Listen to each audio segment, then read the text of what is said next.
ito gusto ko lang i-vlog sa inyo yung problema ko dito sa electric fan ko na solar. So nagkaroon ako ng issue. So yan, nakita niyo yung issue. Bali diretso na siya, nasira na yung on off switch. Usually kasi pag nasira yung on off switch, di ba hindi na siya nag-on. Ito naman ang naging problema na parang nag-stack up to.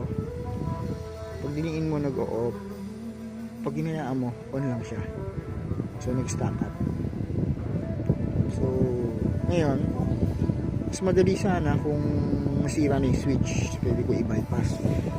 Problema, kailangan siyang i-direkta na. So, ngayon iniisip ko kung anong gagawin ko. Ngayon meron akong nakitang paraan dito guys, kung tulungan nyo. So nakita ko lang din kasi, ewan ko, hindi naman ako experience, pero nakita ko so kailangan ko kuhaan ng wala akong makita yung main line yung positive papunta dun sa motor. Ayan. Hindi ko alam kung ito nga itong red na to, para gagawin kong on off switch na lang siya. Kasi kung gamitin ko man yung solar, ayan, para kung gamitin ko man yung solar, kasi walang patayan.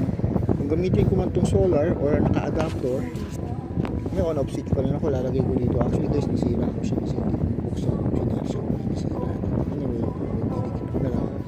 So ang gagawin ko, kukuha na lang ako ng positive, kakata ko ng positive dito galing sa motor, lalagay ko ang switch para kahit naka-on na yan,